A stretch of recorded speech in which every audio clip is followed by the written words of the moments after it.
Bonjour à tous et bienvenue dans C'est l'Amérique, la chaîne YouTube qui vous dit tout des élections américaines.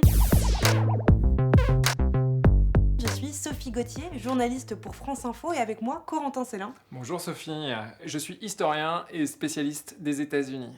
Aujourd'hui, on a voulu commencer par le commencement et vous expliquer comment une présidentielle aux États-Unis, ça fonctionne.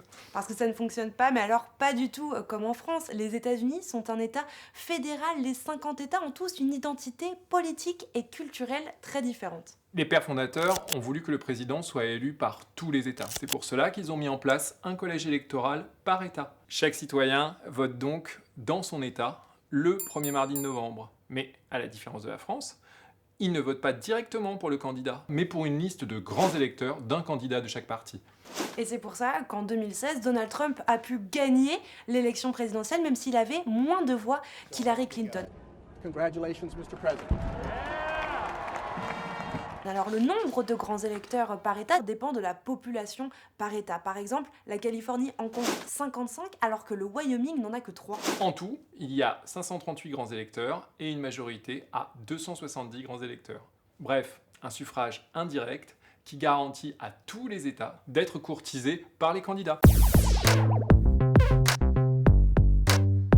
Oui, et ça nous amène au mot de la semaine. Le mot de la semaine aujourd'hui, c'est swing states en français, États pivots, car sur les 50 États que comptent les États-Unis, seuls quelques-uns peuvent réellement faire basculer une élection.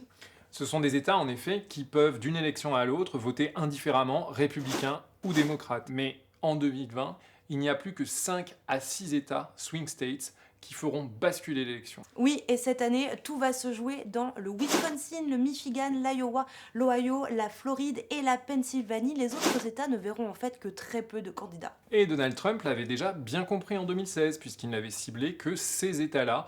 Et c'est pour cela qu'il a pu l'emporter avec une minorité de voix à l'échelle du pays, tout en remportant une majorité de grands électeurs. Et pour finir, c'est le What the de la semaine, ce qui nous a interpellés dans l'élection américaine. Et aujourd'hui, c'est un chiffre, 401 millions de dollars. La somme dépensée par Michael Bloomberg, le milliardaire ancien maire de New York, pour sa candidature présidentielle depuis décembre. Jamais personne n'avait dépensé une telle somme à ce stade de la campagne et avec son argent personnel. Pour vous donner une comparaison, pour toute sa campagne en 2016, Donald Trump avait dépensé 531 millions de dollars. Voilà, c'est la fin de cette vidéo. On espère que ces explications vous auront plu. Si c'est le cas, vous connaissez la règle, un petit pouce vers le haut. Et n'oubliez pas non plus de vous abonner à la chaîne. Dites-nous dans les commentaires si vous avez des questions sur cette élection américaine qui nous réserve bien des surprises. Et on vous retrouve la semaine prochaine pour vous parler du Super Tuesday. Ce mardi-là, 14 États vont voter pour leur candidat démocrate qui fera face à Trump. Allez, salut! Et à la semaine prochaine!